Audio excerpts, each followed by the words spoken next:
Tuan-tuan, sejak gig ekonomi berkembang, saudara pun tahulah sentimental saya ni bila saya naik ke kenderaan Grab, satulah driver Grab ni saya sukalah sebab saya anggap kata mereka adalah perintis gig ekonomi dalam bidang pekerjaan sendiri tetapi profesional. Kemudian sudah tentulah bila naik Grab di jalan raya tak ada perjalanan daripada Bandar Seri Permaisuri ke KL Traders ni yang saya tak akan nampak mereka yang menjadi pengantar makanan, tak kiralah daripada warna merah ataupun jenama warna pink, warna hijau, Food Panda, lagi apa Food Panda yang hijau Grab Food, tak kisahlah macam-macam saya nampak mereka di jalanan. Dan mereka mengembalikan satu ingatan pada saya pada tahun 80-an. Orang Melayu berpusu-pusu datang ke ibu kota untuk bekerja kilang di Sungai Wei. Waktu tu Sungai Wei kilang, tuan-tuan. Waktu tu itulah remaja-remaja Melayu datang ke seberang perai di Pulau Pinang. Mereka yang berada di Sungai Petani pun tahu Sungai Petani pada waktu tu hingga wujud ke istilah minah karen, istilah minah kilang. Kerana itulah pekerjaan yang menyediakan pekerjaan yang besar-besaran kepada anak-anak Melayu yang hanya lepasan SPM dan tak masuk ke universiti, mereka bekerja di kilang-kilang. Tapi hari ini food e-hailing ni telah melahirkan kumpulan profesional pun, nanti saya akan cerita banyak ni. Kita akan pergi kepada rider Food Panda yang bawa makanan bantu orang kereta rosak tepi jalan. Ini menarik ni, diviralkan number plate dia. Bagaimana bagusnya budak, tuan-tuan tengok rambut tu panjang nampak keluar pada topi keledar rambut dia tu. Tu badan apa orang kata apa? Ukur apa keterampilan fizikal.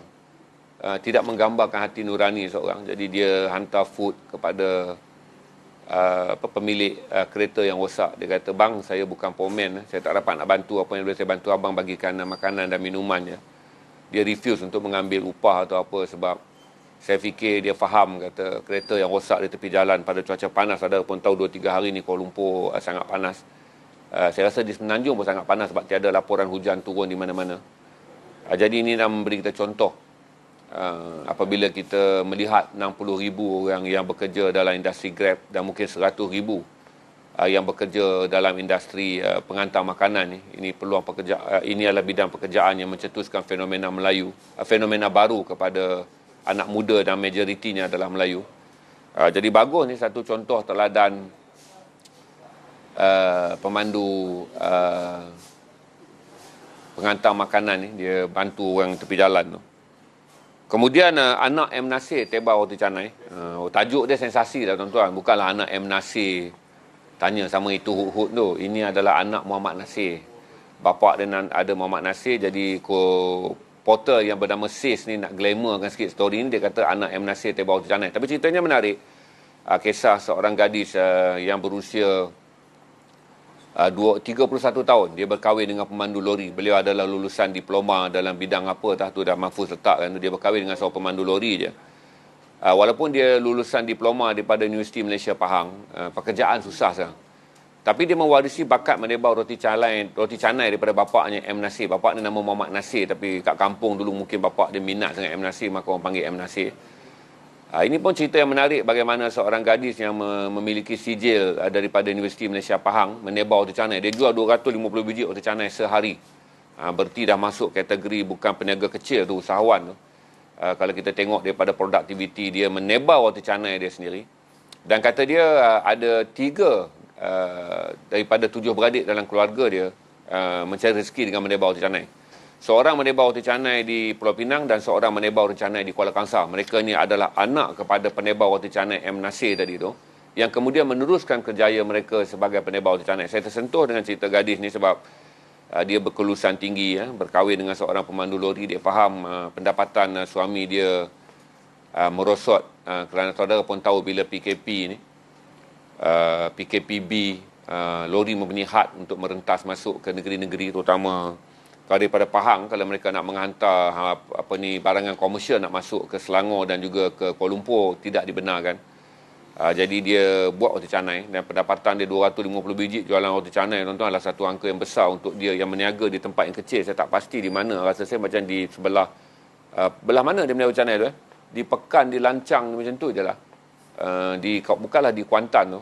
Tapi dia memberi ilham kepada kita bahawa Seorang pelajar kelulusan universiti berkahwin dengan seorang pemandu lori tanpa segan, tanpa malu, wanita, menebar roti canai dia sendiri dan dia menjadi popular dan roti canai dia pun terkenal tu. Saya tak fikir terkenal kerana dia perempuan, dia dah kahwin tuan. Mestilah roti canai dia sedap hingga dia boleh menjualnya 250 biji sehari. Syukur Alhamdulillah. Kerana kita ada teladan hari ni. Kerana orang kita kalau nak berniaga ni, dia nak berniaga yang glamour-glamour tuan-tuan. Hingga dia tak ukur baju di badan sendiri. Modal buka belas ribu, belum tentu untung. Tapi gadis ini faham kerana dia tahu kaedah menguruskan perniagaan roti canai kerana bapaknya adalah peniaga roti canai. Jadi tahniah, kita harap menjadi teladan pada mereka yang berkelulusan tinggi. Tidaklah anda harus berfikir untuk bekerja makan gaji dan menyalahkan kerajaan dengan mengatakan peluang pekerjaan berkurangan, pelabur asing tak ada di negara ni lah. Saudara cuba nak jadi palatau ekonomi tu, palatau ekonomi ni. Daripada hari-hari saudara up status dan menebar kata-kata di Facebook menyalahkan orang lain, ikut saja gadis ni. Dia menebar roti canai, dia memperoleh wang, dia menyara keluarga dia dan dia dapat membantu seorang suami dia yang hanya pemandu lori. Ambil perkara yang baik. Di Facebook ni kadang-kadang benak benda yang bertaraf syiar. Maksud saya tu, banyak benda yang dipost di FB kalau kita pandai pilih dan pandai baca dan mengambil iktibar dan pengajaran. Jadi story-story ni bertaraf syiar, iaitu menyampaikan benda yang baik, meningkatkan kualiti pemahaman kita tentang hidup, meningkatkan kualiti pemahaman kita tentang bagaimana kita bersifat berusaha dan kemudian tawakal. Janganlah duk tawakal tak berusaha. Ini orang yang berusaha dan tawakal. Dia berusaha buka roti canai, dia tawakal kepada Allah untuk rezeki dia tanpa sedikit pun menyalahkan orang lain. Lepas tu kita akan bagi tahu tentang kisah yang ketiga ni. Ini saya tersentuh seorang warden asrama. Siapa yang duduk asrama pun tahulah warden-warden ni tak pernah cikgu yang tak garang. Kan? Warden ni datang bawa rotan, kerja dia belasah orang je. Saya dulu duduk kampus, besar-besar panjang tu tuan-tuan duduk kampus pun. Kena hamun dek warden lagi, kena kejar dek warden lagi. Periuk nasi kalau rice cooker ada dalam bilik asrama, dia rampas dek warden. Tapi seorang guru warden ni bagi tahu kata, dia tersentuh kerana setiap kali dia ronda pada malam hari, dia lihat budak-budak berkongsi makan Maggi. Kerana kata dia, walaupun dia sepatutnya memarahi kerana itu adalah waktu tidur dan makan Maggi dalam asrama tak dibenarkan, tapi kata dia memahami dalam keadaan sekarang, ramai pelajar-pelajar yang berada di asrama, kata dia adalah anak orang miskin, anak yatim. Manakala pelajar-pelajar yang kaya ni, mak bayah dia bekalkan Maggi. Jadi dia faham, kata Maggi tu dimakan adalah hasil daripada sumbangan pelajar-pelajar yang mak ayah dia berduit. Jadi mak ayah dia hantarkan makanan banyak ke asrama, maka anak-anak orang kaya ni kata, jomlah masak Maggi, kita makan ramai-ramai. Jadi guru ni memberitahu bahawa itulah teladan yang kemudiannya dia galakkan anak-anak murid dia di asrama menubuhkan bank makanan. Berarti kalau kamu ada banyak wang, belilah belanja makanan, ataupun ibu bapa kamu hantar, masak dan makanlah ramai-ramai, cikgu tak marah. Ini mengubah konsep kita tentang warden asrama yang setakat mencari salah pelajar, ya. Tak tidur, tak baring, sarah pelajar berdiri di balkoni. Saya fikir zaman-zaman cikgu yang nak meluruskan fizikal tapi tidak meluruskan hati itu dah berubah.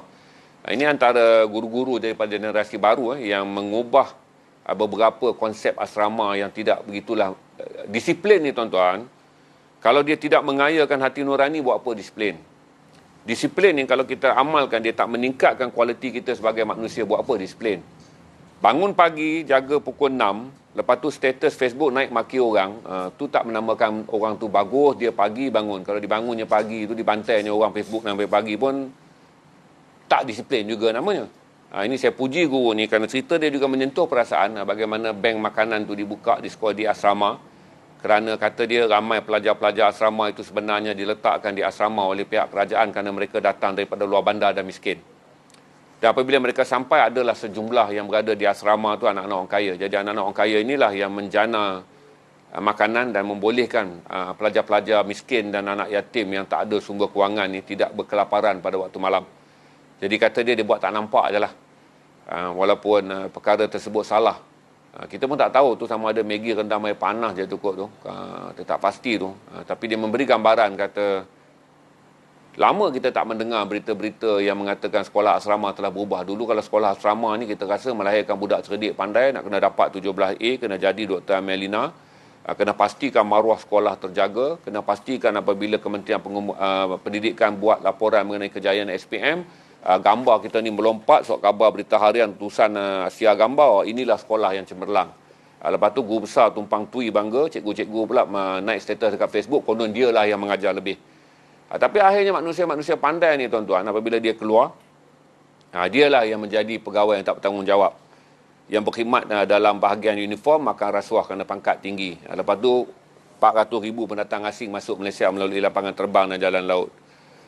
Bila dia menjadi magistrate, tuan-tuan, dialah yang menjual keputusan mahkamah. Bila dia menjadi hakim, tuan-tuan, dialah menjual keputusan mahkamah. Sebenarnya, tuan-tuan, orang-orang yang hari ini melingkupkan negara adalah mereka yang terdidik dalam kualiti yang tinggi. Sebab tak ada orang pegang jabatan yang tinggi tanpa berdatang daripada sekolah yang berkualiti dan tanpa masuk universiti. Jadi guru ni mendidik nilai-nilai kualiti diri. Apabila anda mula memikirkan nasib kawan-kawan anda yang miskin, InsyaAllah bila anda mentadbir negara, anda akan mula memikirkan nasib negara kalau anda rasuah dan negara kehilangan cukai, orang miskin akan menjadi bertambah miskin kerana cukai negara disumbangkan kepada orang miskin. Kalau anda memegang jawatan yang tinggi, anda akan menjadi lebih produktiviti untuk memastikan jabatan anda dapat menghasilkan wang yang banyak bagi pendapatan kerajaan supaya kerajaan dapat menggunakan wang tersebut untuk membantu orang miskin mendapat khidmat hospital di pedalaman, untuk membolehkan anak-anak miskin kekal mendapat beasiswa, untuk membolehkan dana-dana yang bersifat subsidi kepada orang miskin dikekalkan. Kita harap tindakan guru disiplin ni yang sudah merubah trend guru disiplin bawa rotan dan menjerit dan asyik membalurkan badan budak berakhir. Tapi datang guru-guru yang menjadi warden yang mengajar bahawa asrama adalah tempat kita mengikatkan setia kawan. Kalau kita kaya, kita bantu kawan kita yang miskin. Kalau kita berada, kita berkongsi apa yang kita ada sama rata makan. Seronok cerita Maggie ni, tuan-tuan. Saya fikir ramai yang ada di sini yang kalau pernah tinggal di rumah bujang, memulakan kerja tanpa gaji kecil, belajar di sekolah asrama, belajar universiti, tak ada siapa yang boleh melupakan Maggie, tuan-tuan. Hari ni kalau kita makan Maggie pun, tuan-tuan, kita dah berduit ni, tuan-tuan, kita makan Maggie. Separuh daripada nikmat Maggie adalah nikmat kerana kita menikmati kesukaran kita dulu. Orang yang makan Maggie hari ni, tuan-tuan, dia rasa tak habis. Dia tak makan Maggie dengan kenangan. Tapi orang yang makan Maggie ni, tuan-tuan, walaupun di atas meja yang dia baru beli tu, meja lah beli daripada 1,800 sampai 8,000 meja batu mama tu. Dia makan Maggie, tuan-tuan, tengok dia lahap tu.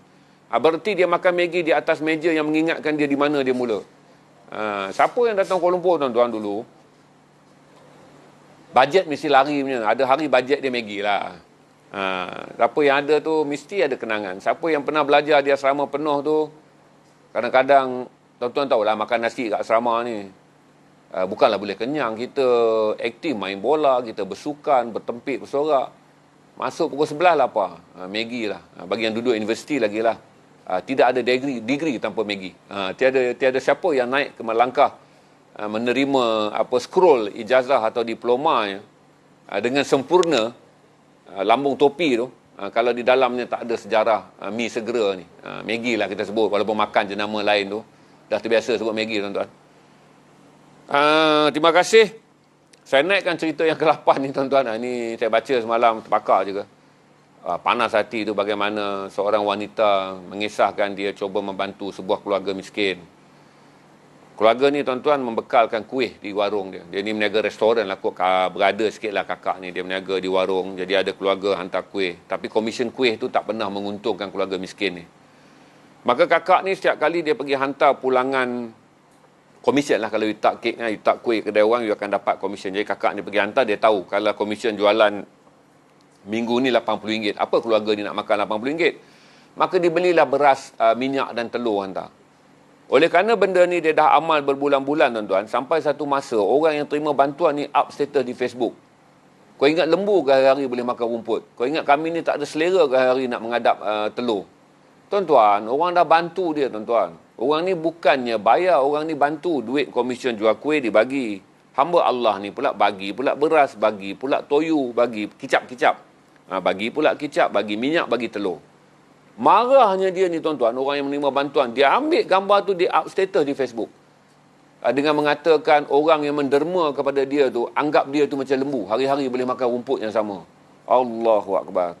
Ini bagi pengajaran begitu, tuan-tuan. Ada orang hidup macam tu, tuan-tuan. Kalau tak puas hati dalam hati, yang copy up di status Facebook. Lepas tu Facebook tu di-share-share sampai balik pada tuan yang memberi. Itu tuan yang memberi tu melahirkan kesedihan dia. Dia kata dia menangis, menitis air mata dia.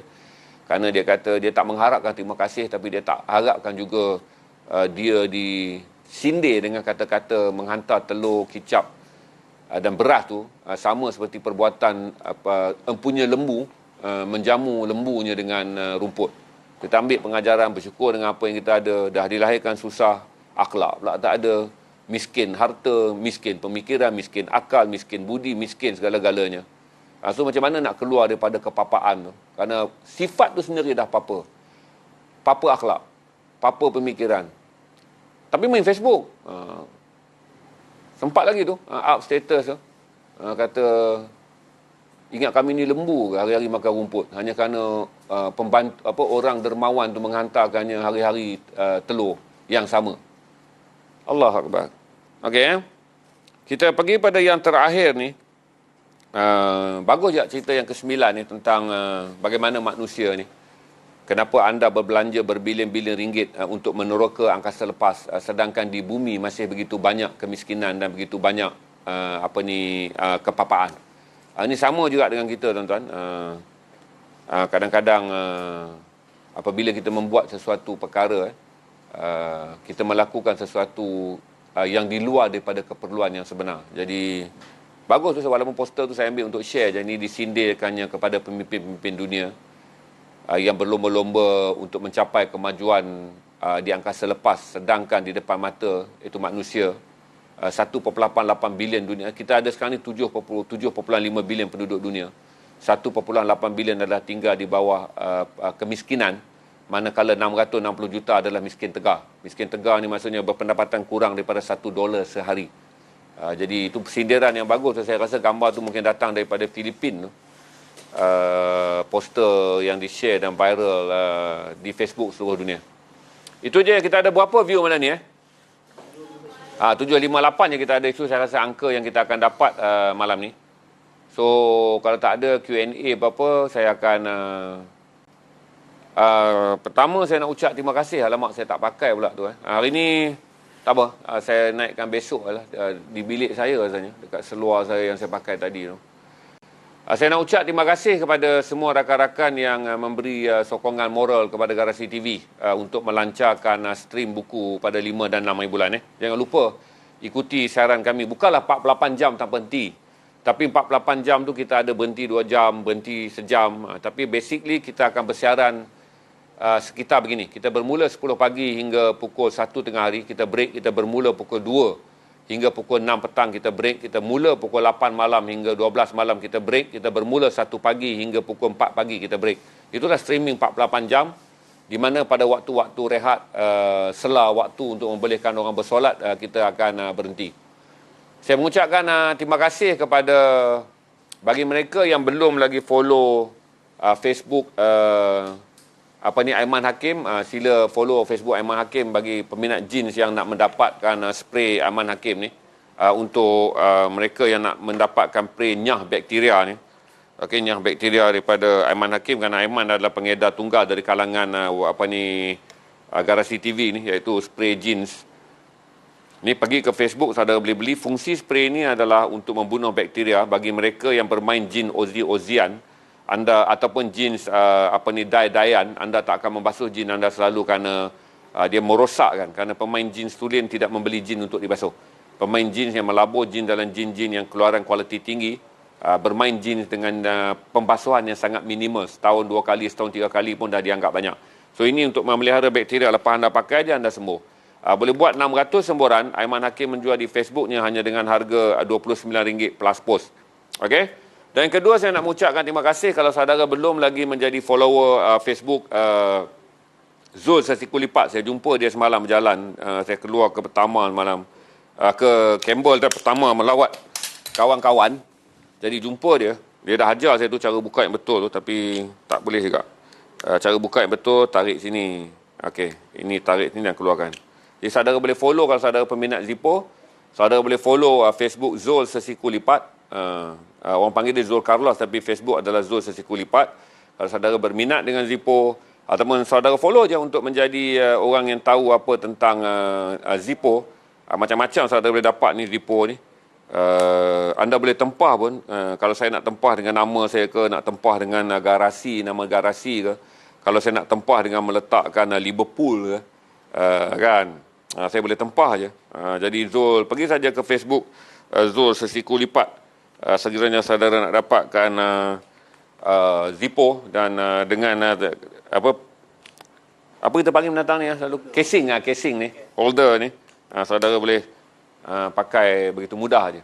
Okey, untuk Zippo. Cuma saya dah berhenti mokok almost 1 tahun 6 bulan.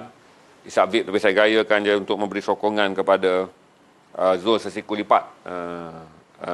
Zippo, dia juga buka fan page Zippo Malaysia.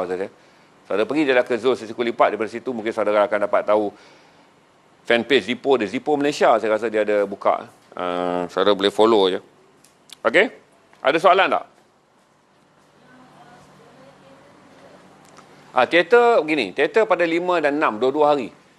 Dua-dua hari ada teater. Saya sedang menyusun jadual dia. Di bawah teater yang saya tunjuk, yang saudara up tu, itu adalah di bawah slot Nuha Buku. Selesai dah, kami dah bincang dah.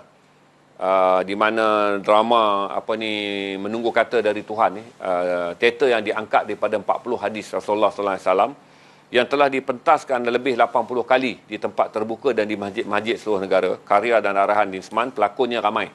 Tapi mereka sedang cuba pairkan pelakonnya. Sani Sudin dah sahkan, dia datang meeting, okey, dia akan berlakon. Cuma hero-nya saja dia orang terpaksa menunggu antara Sabri Yunus dan juga yang lain. Siapa yang free pada hari tersebut untuk 2 hari nak perform teater di sini. Berarti kita akan perform teater tu pada 5 hari bulan pukul 4 petang. Pada 6 hari bulan pada pukul 9 malam. 2. Itu di slot di bawah Nuha Buku. Slot di bawah ITBM, Institut Terjemahan Buku Negara. Saya akan meeting dengan mereka besok, di mana teater akan diarahkan oleh UA Haji Sa'ari. Tak tahu Abang Wei nak arahkan apa, sebab kami akan bincang dulu dengan ITBM, kemudian barulah bawa Abang Wei datang. Untuk teater ni pendek, kita tak bentang 45 minit, hanya 10 minit je asas. Untuk saudara melihat stream, lepas tu kita pun nak kena standby 3 kamera, lighting kena buat lain apa semua, untuk membolehkan saudara menikmati teater secara stream. Dan kalau berjaya, kita nak streamkanlah teater sebulan 1 ke garasi nak buat, untuk membolehkan idea-idea yang bagus, pemikiran-pemikiran isu semasa, teater-teater yang mengangkat nilai bahasa, seni, budaya dan sastra negara bangsa ni boleh dikembangkan. Tak ada masalah tu, kita nak supaya selain daripada kita talk show, kita ada art performance juga, seni persembahan. Kemudian di bawah slot tu juga ada Pian Habib, di bawah slot ITBM kita ada Pian Habib. Saya cuba mendapatkan Adin Amal Ramli juga untuk datang membuat persembahan. Dia pun dah bagi tahu, kata dia berminat sebab dia datang garasi tu. Cuma kali ni saya akan kumpulkan dia. Tapi jadual tu semua di bawah waktu prime time, di mana jualan bandel akan masuk kepada non prime time. Jualan bandel akan bermula 1 pagi hingga pukul 4 pagi. Manakala jualan bandel akan mengambil waktu 10 pagi hingga pukul 1 tengah hari. Jadi waktu-waktu prime tu semua tentang buku, budaya, bahasa dan sastra, dengan membawa masuk tamu-tamu dan persembahan-persembahan menarik lah. Muzik saya sedang berusaha untuk, saya tak ada masalah untuk bawa Andy Flop Poppy, tapi sedang mencari 1-2 penyanyi lagi. Manakala persembahan teater daripada generasi muda, insyaAllah kita akan bawa Jack Malik, saudara, bukan Jack garasi tuan-tuan. Nanti saudara ingat Jack pula kena baca sajak, jenuh dia nak baca sajak tuan-tuan. Jack Malik, saudara boleh Google. Dan seorang lagi adalah Alif Awan. Jack berusia dalam sekitar 26-27, Alif Awan berusia dalam sekitar 22-23. Saya nak bawa 2 anak muda ni untuk saudara melihat bagaimana sajak dalam bentuk rap dan hip hop baru ni. Dulu saudara dah tengok baca sajak konvensional oleh kumpulan deklamator kebangsaan tu. Kali ni saya bawa sajak-sajak yang mula menempuh pembaharuan dengan menggunakan elemen rap dan hip hop daripada Jack Malik dan Alif Awan. Itu aja. Ada soalan lagi tak?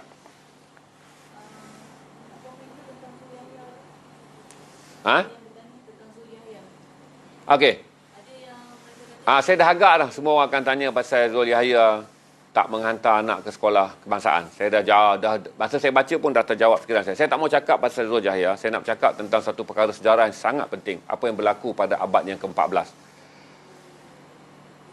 Pada abad yang ke-14 lahir seorang khalifah Islam yang sangat hebat, bernama Harun Aminur Rashid. Berarti kita kalau sebut khalifah Islam yang hebat, tak akan ada lagi yang boleh melawan Harun Aminur Rashid. Harun Aminur Rashid ni warak dia tuan-tuan, Quran di hati. Warak tuan-tuan, dia ni hadis pada lidah. Warak dia ni tuan-tuan, syariat dalam kepala. Seorang yang sangat mencintai ilmu akhirat. Tetapi inilah khalifah yang membuka, menjadikan Islam hari ini tak boleh dipisahkan daripada perpustakaan. Untuk pengetahuan saudara, tidak ada bangsa dan agama lain yang memulakan perpustakaan. Islam yang memulakannya melalui Khalifah Harun Aminur Rashid.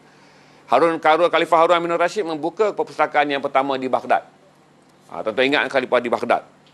Dia bukan saja buka perpustakaan untuk simpan kitab, tuan-tuan. Dia buka perpustakaan dengan menjemput Ibn Sina dan Ibn Khayyan datang untuk mengkaji tentang perubatan, tentang sains, tentang astronomi. Daripada Khalifah Harun Aminur Rashid, inilah lahirnya kemudian cendekiawan-cendekiawan luar biasa. Saudara dengar Ibn Khayyan, saudara dengar Al-Jibra, saudara dengar Al-Khawarizmi. Saudara dengar semua nama lah, saya nak hafaz pintas ni tak boleh ni, tapi ramai. Artinya begini, tuan-tuan. Harun Aminur Rashid cintanya kepada Allah itu orang kata sampai Quran di hati, hadis di lidah. Syariat dalam kepala. Celik dia kepada agama hingga dia menjadi khalifah yang dihormati lah. Harun Aminur Rashid, siapa yang belajar sejarah Islam ni, khalifah selain daripada 4 khalifah Rashidin ni, khalifah-khalifah lain yang terkenal ni, hanya seorang khalifah.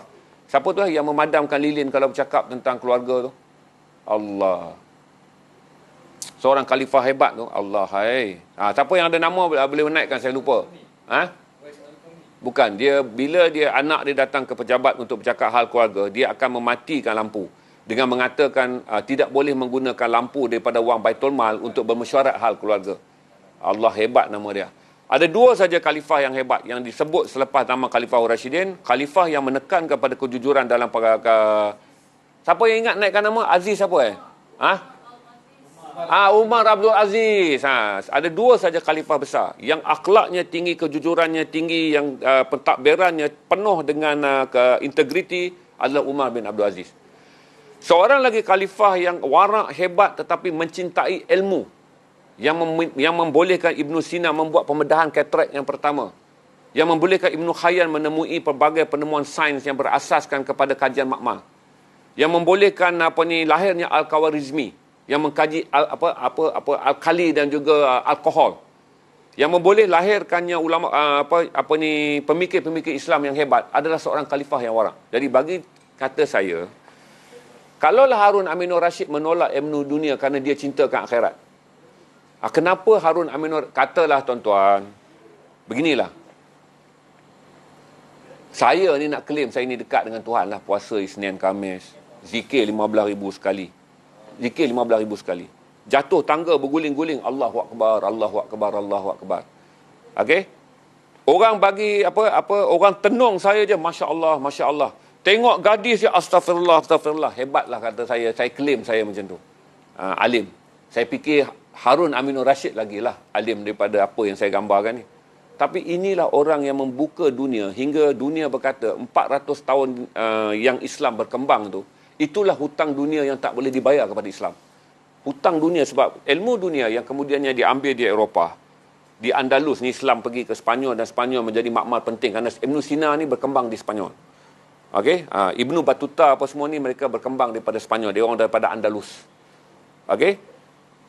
Dunia berhutang 400 tahun kepada orang Islam yang dunia tak boleh bayar. Lepas saja orang Islam dah jumpa macam-macam benda, barulah Eropah menemui tenaga warp. Untuk membolehkan mesin diubah. Barulah Eropah. Tapi yang lain tu matematik, nak buat kira ni, dunia tak kerti nak mengira benda dalam bentuk fizik ni. Islam jumpa.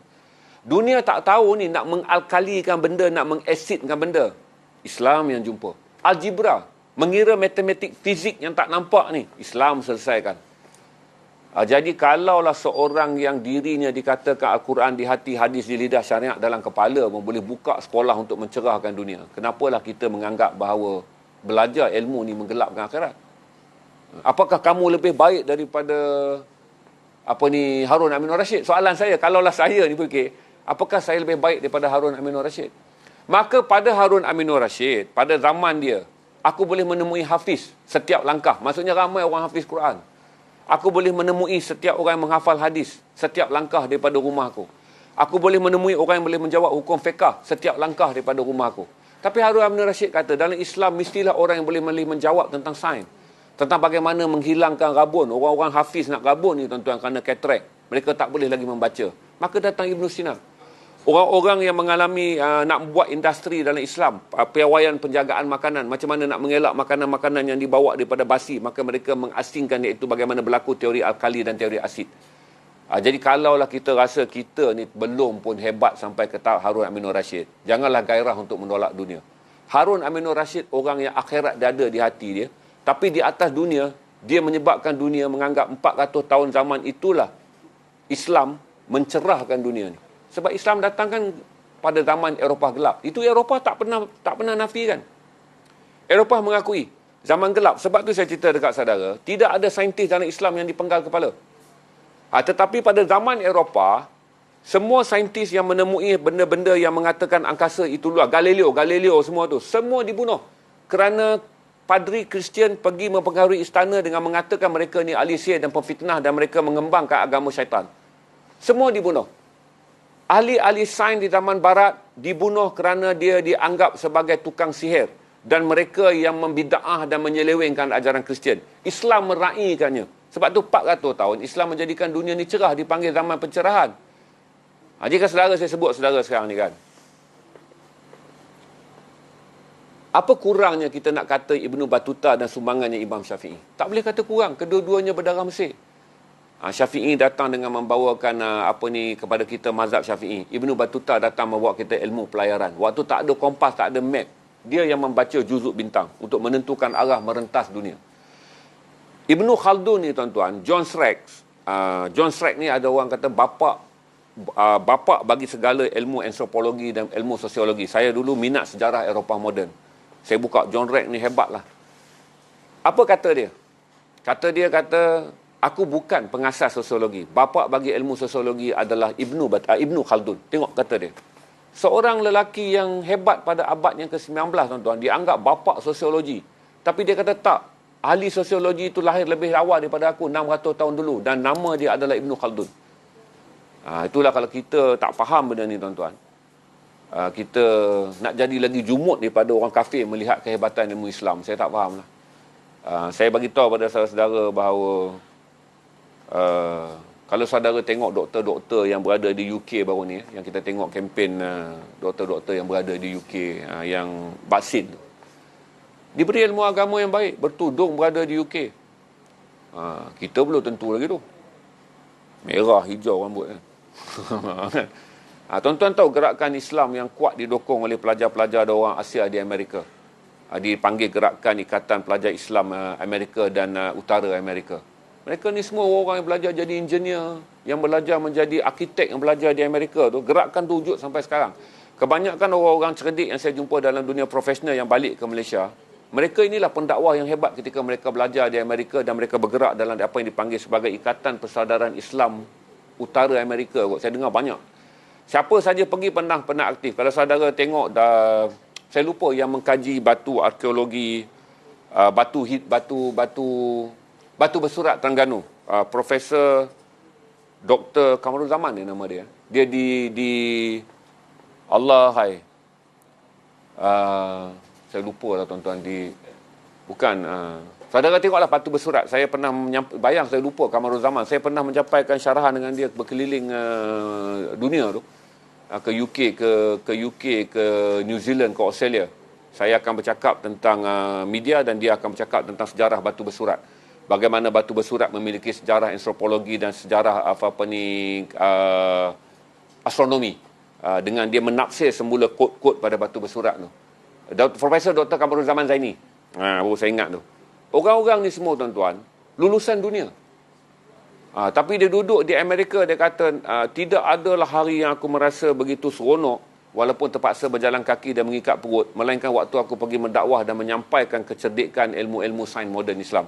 Berarti dia sampai sana tuan-tuan, orang putih patuh dan orang putih akur kepada dia kerana kebijaksanaan dia dalam menyampaikan seni tulisan purba Islam, terutama daripada bumi Melayu. Dia ceramah ni tuan-tuan, beratus pemikir orang putih datang nak memahami batu bersurat Terengganu tu, yang kita satu haram pun tak ambil peduli. Dia sampai je syarah dia tu tentang batu bersurat tu tuan-tuan, beratus cerdik pandai orang putih datang untuk mentafsirkan semula bagaimana batu bersurat yang sekarang dah 900 tahun usia dia sebenarnya mempunyai koding astronomi dan astrologi. Ada ilmu kaji bintang dan ada ilmu angkasa dekat situ. Jadi tuan-tuan, kalaulah kita nak bercakap besar atau bercakap takbur, saya ni sendiri saya selalu buat ukuran tu, adakah aku lebih baik daripada Harun Aminur Rashid? Quran di hati, hadis di lidah, syariat dalam kepala. Maksudnya dia faham semua benda, lepas tu dia boleh bercakap tentang dunia.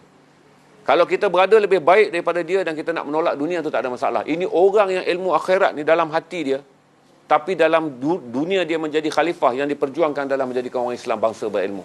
Dan kerana dia merentas perpustakaan di Baghdad itulah tuan-tuan, Eropah mengatakan tidak ada tahun yang dunia berhutang kepada Islam melainkan 400 tahun ketika Islam mengembangkan ilmu daripada abad ke-8 sampai abad ke-12.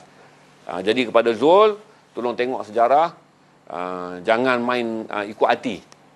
Jangan main ikut hati, kerana Islam bukanlah yang menolak ilmu. Sekiranya kamu lebih baik daripada Khalifah Harun Aminur Rashid dalam amal agamamu, maka perlekehlah dunia.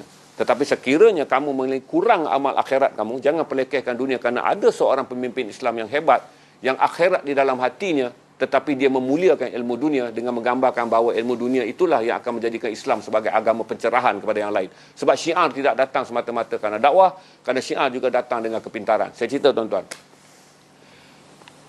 Orang kita ni terima Islam bukan kerana perang. Tak diletak pedang di leher kita untuk la ilaha illallah Muhammad Rasulullah, tak ada. Apabila datang pedagang-pedagang daripada Yaman, daripada Arab, dan majoritinya adalah pedagang-pedagang daripada India. Raja-raja Melayu, orang-orang Melayu yang pada tahun-tahun sebelum kedatangan Islam, iaitu pada abad yang ke-10, lebih awal abad yang ke-9 kalau ikut sejarah Kedah. Kerana Kedah menerima Islam, dia claim tahun 100 lebih lah Islam claim. Saya cerita kat saudara ini bangsa penyembah berhala, Hindu. Yang pertama dibawa untuk memberitahu kita ni, keturunan penyembah berhala ni, yang pertama diberitahu kepada kita, sedang datang satu agama yang membawa kemakmuran. Sebab pedagang-pedagang datang dengan kapal yang besar, membawa perniagaan yang hebat. Dia turun dan dia membezakan diri dia dengan pedagang-pedagang yang lain yang datang hanya bawa wang berniaga, tetapi orang-orang pedagang Islam, ulama-ulama Islam yang memilih untuk berdagang dengan dua perkara. Aku perdagangkan pada kamu harta dunia dan aku ajarkan kamu ilmu tentang Islam, ilmu tauhid. Itu Islam berkembang.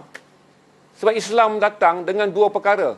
Satu adalah dia bawa perniagaan untuk menunjukkan ini adalah agama yang sangat ekonomi. Jadi orang Melayu, dia anggap, oh, inilah agama yang sempurna, di mana dunia dan akhirat berada di atas satu kapal. Bila turun saja ulama-ulama daripada kapal, dia sampaikannya perkara dunia, mari kita berniaga. Tapi selain itu aku ajarkan kamu tentang satu agama tauhid, tentang Allah yang Esa, tentang Muhammad Rasulullah. Itulah orang-orang dalam rantau Nusantara ni, tuan-tuan, peluk Islam. Jadi pada Zul Yahya, baca sejarah elok-elok, jangan tolak dunia semata-mata kerana kamu kata kamu lebih baik daripada orang lain kerana kamu mencintai akhirat. Tak boleh ni tuan-tuan. Sebab saya bagi tahu kata 400 tahun zaman-zaman Islam melahirkan ulama yang hebat. Itulah zaman dunia berhutang hingga tak boleh membayarnya kembali kepada Islam. Itu aja. Terima kasih. Saya dah agak dah kawan tanya. Baik saya baca dan fikir awal lah. Kod-kod ada orang tanya. Saya ingat kod-kod rupanya betul. Okey. Berapa kita ada view sekarang? 919 ada soalan lagi. Saya tak cakap marah pada Zul. Saya bagi tahu kata ambil fikir lah. Benda ni kawan sama kawan. Kita bukan saudara Islam pun. Ambil fikir dengan jangan mencela dunia hanya kerana kita menganggap hebatnya kita tentang akhirat. Sebab saya bagi tahu pada saudara saya, kalau dekat diri saya tuan-tuan, selalu saya akan ingat benda tu je. Apakah aku lebih baik daripada Harun Aminur Rashid? Sebab saya bila baca sejarah Harun Aminur Rashid ni menitik mata tuan-tuan. Cinta dia kepada ilmu tu. Dan saya menganggap kata, kalaulah tidak kerana Harun Aminur Rashid menjadi khalifah tuan-tuan, maka dunia hari ni tak kenal asid dan alkali.